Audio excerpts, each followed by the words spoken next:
The year was 1967.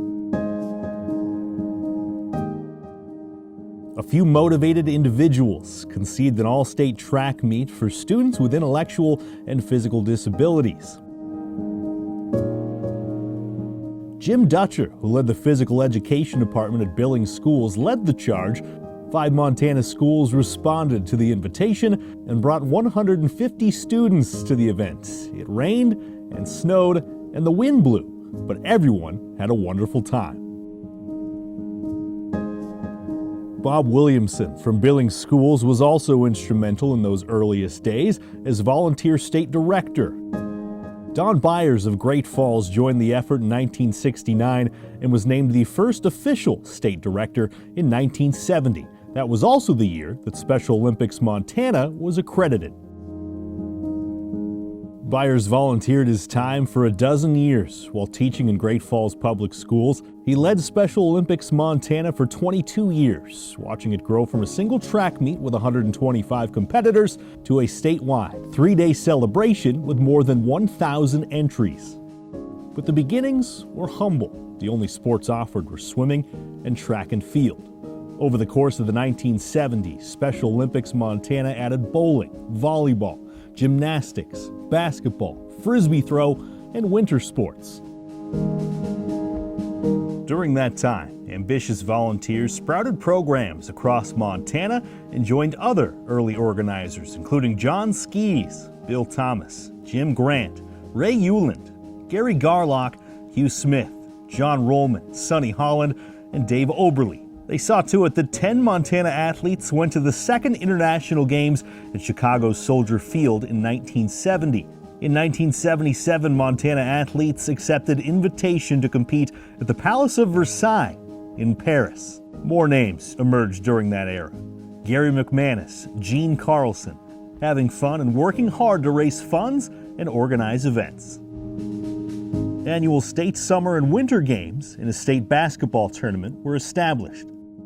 A decade of growth laid the foundation for Special Olympics Montana as we know it today, and 50 years later, the pioneering spirit of inclusion is still growing strong.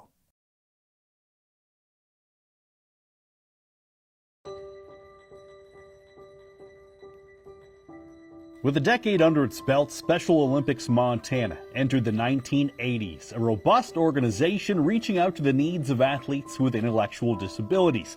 Wheelchair races were added to the state summer games in 1980, followed by equestrian, softball, ice skating, and golf in 1985. And after 12 years working part-time for Special Olympics Montana, Don Byers was named the first full-time executive director. In addition, Pat Lee of Kalispell was named the chairman of the board after John Skees stepped down in 1983.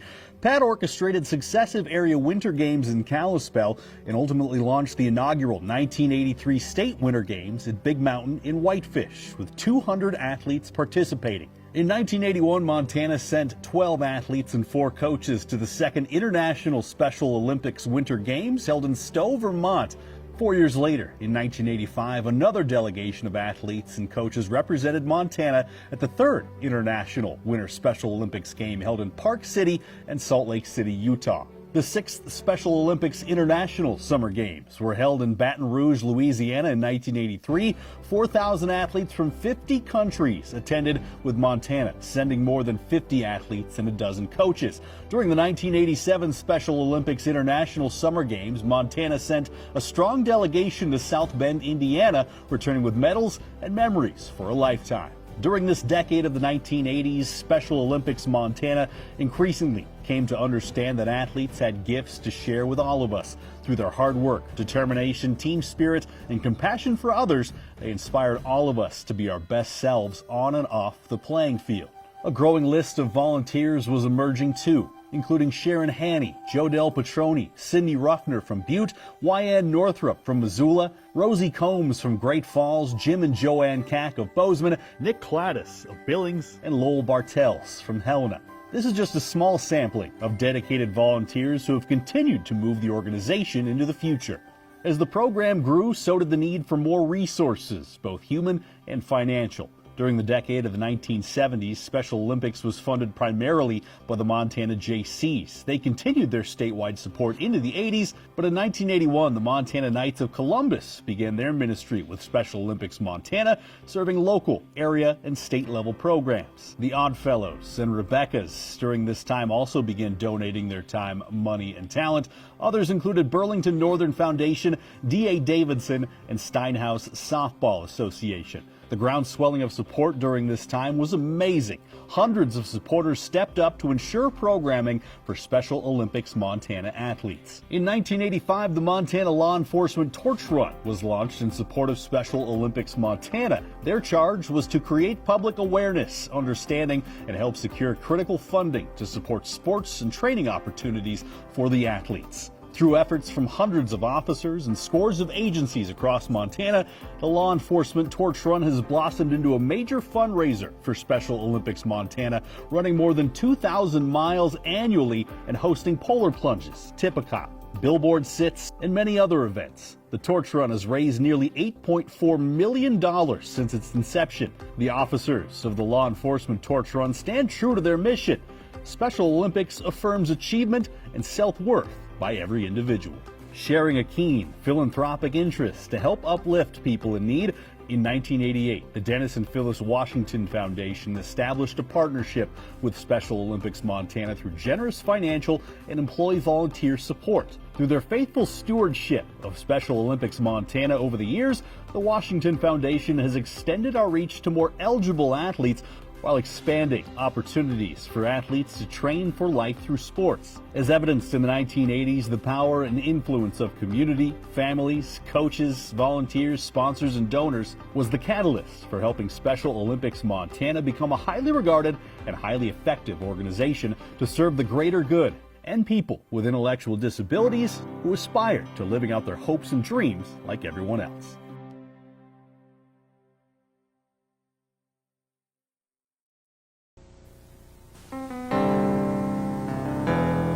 The 1990s brought significant change and growth to Special Olympics Montana. With the retirement of Don Byers at the end of 1992, Bob Norby was named the new president and CEO beginning February 1993. Now, shortly after Bob's arrival, Judy Magruder was hired and assumed every role conceivable, eventually taking over day-to-day operations as the chief operating officer. With their passion, leadership, and vision, this dynamic duo piloted Special Olympics Montana through a major transformation in the 90s and for more than 25 years. Inspired by the athletes served, it became apparent to Bob that just as athletes gave their personal best, staff and volunteers were obliged to do the same if everyone was going to win. Imagining those possibilities during the 1990s, Special Olympics Montana began to rebuild and expand. Quality standards and new volunteer infrastructure was established, and more sports were added, creating year-round training and competition. Through the launch of the Athlete Leadership Program, athletes trained in public speaking and self-advocacy. A resolution of inclusion had begun. To fuel growth and increased opportunities for athletes, more fundraising was necessary. Prompted to raise funds for the Montana delegation of 27 athletes to attend the 1995 Special Olympics World Summer Games in New Haven, Connecticut, Special Olympics Montana board members Leslie Oakland and City Motor Company of Great Falls and businessman Jim Cack of Bozeman brainstormed and conceived an idea with Bob Norby to host a Chevy Silverado truck raffle. As this idea took form, Wes Huffman of TCI Cablevision and the Montana Chevy Dealers Association joined ranks to help promote the event and finance the grand prize, an all-new, fully loaded Chevy Silverado. As other partnerships were established to help promote and sell raffle tickets, the fundraiser took Montana like wind off the Rocky Mountain front. At $5 per ticket, nearly 30,000 tickets were sold the first year, raising more than $145,000, ensuring that Montana's delegation would attend the 1995 International Games. Glasgow athlete Walter Storkson bicycled 50 miles to sell one Chevy raffle ticket and single-handedly sold more than 1,300 tickets that first year. But that was just the beginning.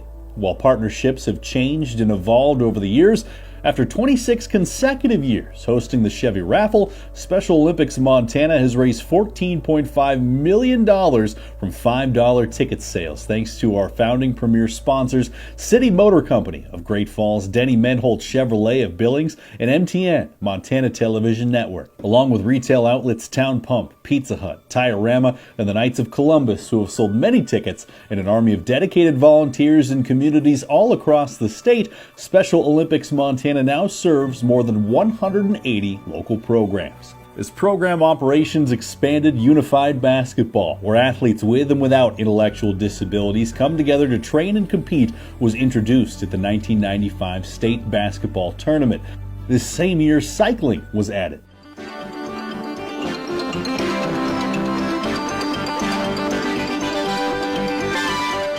In 1996, the Motor Activities Training Program was launched for people with severe and profound intellectual disabilities, along with powerlifting and bocce. The 1996 State Winter Games were kicked off at the Whitefish Mountain Ski Resort on the Big Mountain and were there for more than 20 years. In 1997 through 99, the State Summer Games were organized and hosted in Bozeman by an exceptional volunteer games management team. Through a bid process, the Special Olympics International Board of Directors selected Montana as its site for their annual board meeting and athlete congress during the 1997 State Summer Games, with founder Eunice Kennedy Shriver and her husband Sergeant Shriver participating in the opening ceremonies. Welcome to the better world you have helped to create. Montana athletes presented Mrs. Shriver a handmade quilt as a token of their love, affection, and respect for her vision and courage to launch Special Olympics. 1997 was also the year Special Olympics Montana launched the first unified sports games in Havre, and the first athlete leadership program was held at the Fall Leadership Conference. As part of the Fall Leadership Conference, an Athlete of the Year was chosen. Montana Special Olympics is proud to announce in 1997 Athlete of the Year, Charlie Rickard of Kalispell, Montana. And then when the gun goes off, you go. You don't look at the gun. You keep your mind focused on what you're going to do.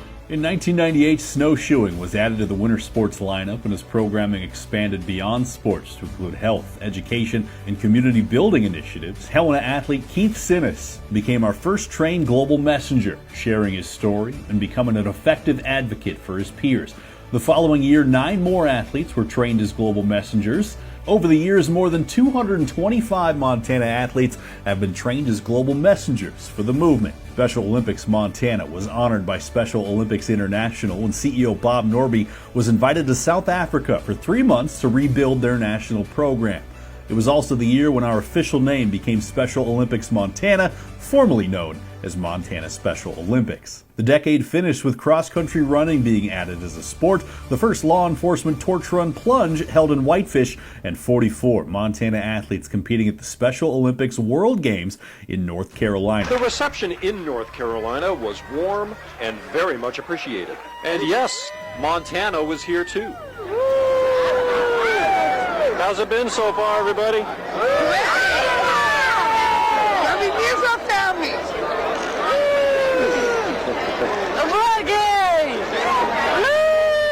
Special Olympics not only helps athletes with intellectual disabilities train for life through sports, acquiring skills, confidence, and pride, but it also helps them overcome everyday discrimination, exclusion, and injustice with a resolve to never give up.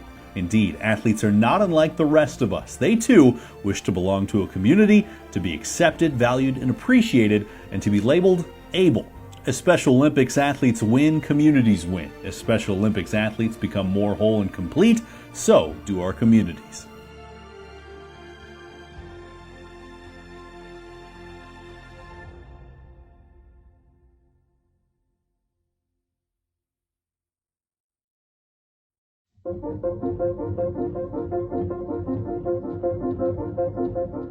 Special Olympics Montana's fourth decade, 2000 through 2010, saw many firsts for Montana athletes as the mission expanded its service and extended its reach. Special Olympics Montana held its first sports camp in 2000, providing athletes an opportunity for in-depth training in a particular sport of choice. This same year, Montana athletes participated in the first Global Athlete Congress in The Hague, Netherlands. As visionaries and leaders of our movement, athletes from every region in the world came together to discuss ideas, offer suggestions, and vote on new resolutions to guide the future of the Special Olympics movement. As a forerunner to our Healthy Athletes and Healthy Communities program, and in response to the mistaken belief that people with intellectual disabilities receive the same or better health care than others, Special Olympics Montana held its first Healthy Athletes Wellness Park at the 2001 State Summer Games in Billings. Several hundred athletes received free health screenings and education in a welcoming, fun environment. As a major health initiative over the years, thousands of Special Olympics Montana athletes have received health screenings for vision, hearing, dental care, nutrition, physical therapy, and podiatry. 2001 also saw the first Global Youth Summit in Alaska. Soccer and snowboarding were added as official sports. And the 2003 World Summer Games held in Dublin, Ireland, were the first World Summer Games held outside the United States. In 2006, the first USA National Games were held in Iowa, and Special Olympics Montana sent 29 athletes to compete. 2006 also saw SOMT acquire a permanent office building in Great Falls. In 2007, SOMT launched the Young Athletes Program. This early childhood play program was designed for children with and without intellectual disabilities, aged 2 to 7 years old. The Young Athletes Program helps children learn how to play with others, develop important skills for learning, and creates a fun way for children to stay active and establish healthy habits for the future. Additionally, Horseshoes was added in 2008, and Project Unify was launched in the fall. Project Unify offers programs to children and youth in schools from Head Start through college that work to increase social acceptance of those with intellectual disability through educational, athletic, and leadership opportunities. Youth with and without intellectual disability participate together and gain the skills, knowledge, and attitudes necessary to create and sustain school communities that promote acceptance, respect, and human dignity. Throughout the decade, many profoundly powerful stories emerged. In 2001, we remember the collapse of the World Trade Center in New York. It's been said that no act of kindness, however small, is ever wasted. Many Special Olympics Montana athletes who had won medals and ribbons for their courageous efforts gave their awards with a note of sympathy, concern, and appreciation to the men and women of law enforcement, rescue services, and to the families of victims most directly affected by the horrific events of September 11th. In that moment, our athletes helped heal wounds through their thoughtful, compassionate, and caring actions. With joy being the theme, for 3 years the State Summer Games were held in Missoula. Starting in 2004, fundraising reached a significant crossroads with the Chevy Raffle and challenge laid down by SOMT's president and CEO Bob Norby called Operation Cue Ball. Bob agreed to have his head of hair, beard, and eyebrows shaved along with his dog, getting a summer cut. At closing ceremonies, record amounts of money were raised from raffle ticket sales. The most powerful stories and lessons to be learned come from the athletes. As masterful teachers, they put life in perspective and help us all become our best selves. One such athlete was Leif Babcock from Bozeman. Not unlike each of the 2,000-plus athletes served across the state this decade, Leif had a very interesting story. As a boy with Down syndrome, Leif began Special Olympics at the age of 8 in 1993. Following the 2004 state basketball tournament in Butte, Leif drew and painted a self-portrait as a Christmas present for his mom and dad. Mid-November, he attended the state basketball tournament with about 500 other athletes in Butte. Towards the end of December, Leif passed away at the age of 21. If you look closely, you will see that the painting says Captain Leif Special Olympics. If you look closely, you will see that gathered around him in a rainbow of colors are the Special Olympic sports he so enjoyed doing: basketball, bowling, equestrian, swimming, and even football. And if you look closely, you will see what I believe is the oxygen mask and hose that was often his lifeline to his earthly existence. In spite of his challenges with Down syndrome and pulmonary hypertension, which finally took his life, Leif maintained a courageous spirit and a tenacity never to give up. Indeed, Leif lived life.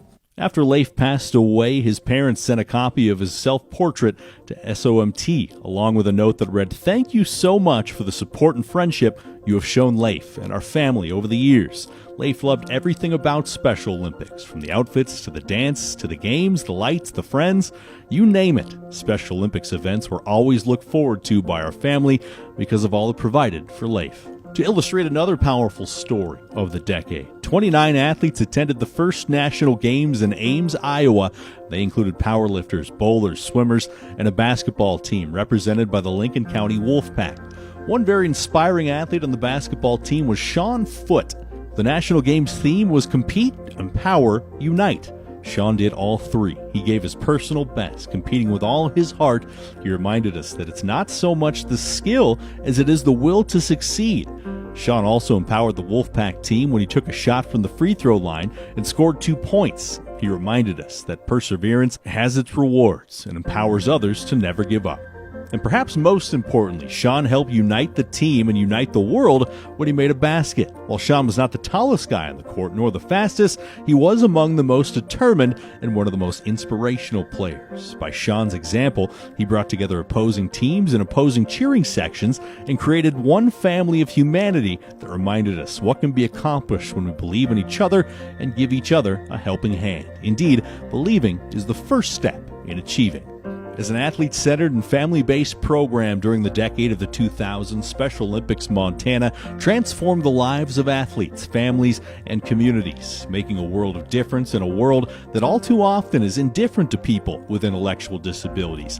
In this decade, we had more than 3,000 volunteers who coached athletes, organized and hosted events, and thousands more who donated and sponsored this year-round movement. Thanks to all of you, there is no off-season as athletes develop life skills and confidence on and off the playing field and accept everyday challenges with grace and courage that inspires us all to do the same.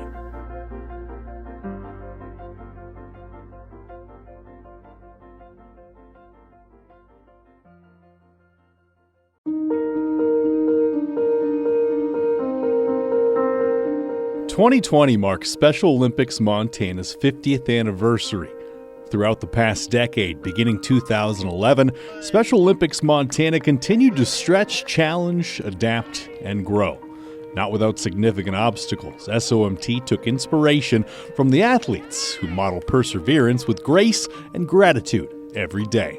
In Special Olympics, sports is the universal language used to help athletes find their rightful place in society. The opportunity for athletes to train, compete, and give their best effort with others is truly a gift to each and every one of us. A gift that's so pure and simple that we are forever changed by it. A gift where the power of the mission, athlete-centered sports, friendship, and trust come together.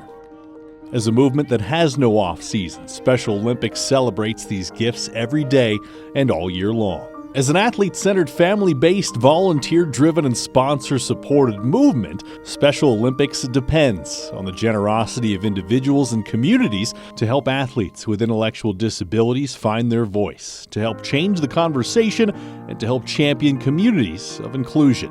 Through a collective effort, victory has one voice. To illustrate an athlete finding their voice, we look back at the 40th anniversary gala, September 2010. The evening began with 4 law enforcement officers and 4 athletes bringing in the flame of hope. Billings athlete Vivian Shockley was one of the attendees to stand up and offer testimony. She shared her story, full of purpose, pride, and gratitude. After a couple minutes of testimony, Vivian stops speaking. The spotlight goes dark and reappears on the MC, who begins to introduce the 4th and final athlete, when from the dark corner of the balcony where Vivian spoke, we hear her say in a commanding voice, excuse me, I'm not done yet." In that moment, Vivian had the strength of voice to say what needed to be said and to be heard. She was no longer going to tolerate being left in the dark. At that moment, Vivian was speaking for all the athletes. Again, victory has one voice. In 2014, the Special Olympics Montana Board of Directors adopted a new 5-year strategic plan called Vision 2020. Forward thinking to achieve goals of sustainable quality growth, SOMT accepted the challenge to build substantially more capacity, more fans and funds by launching a very successful 3-year, $1.2 million capacity building initiative. With more fans, volunteers, and funds to service more athletes and program initiatives, this decade witnessed significant growth. During this time, our sports menu began to evolve. In addition to the state Summer Games bowling competition, 2015 saw the first standalone bowling invitational, since bowling is our most popular sport. This same year, SOMT celebrated the 20th anniversary of state winter games being held at Big Mountain in Whitefish. In 2016, SOMT launched the CKTS Project, a collaborative effort between the Confederated Salish and Kootenai tribes, Special Olympics Montana, and the Montana Department of Public Health and Human Services, designed to improve health for Flathead Reservation-based Native Americans with intellectual disability. Winds of change blew in 2019 when Bob Norby, longtime president and CEO of Special Olympics Montana, was named executive director of the SOMT $10 million endowment campaign, and Rhonda McCarty was named the new president and CEO. Bob's longtime desire was to build a robust endowment that produces a sustainable source of income and ensures the longevity of this movement for decades to come, as Rhonda McCarty guides the organization into the future.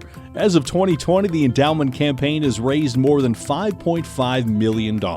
As we celebrate 50 years, no one could have foretold that a pandemic would alter our lives as it has. Between staying healthy and related economic challenges, Special Olympics Montana had to quickly rethink how to engage athletes and continue servicing our mission. As we prepared for the 2020 State Summer Games in May, plans to host more than 1,000 athletes in Great Falls required a monumental shift in thinking to conduct these games virtually.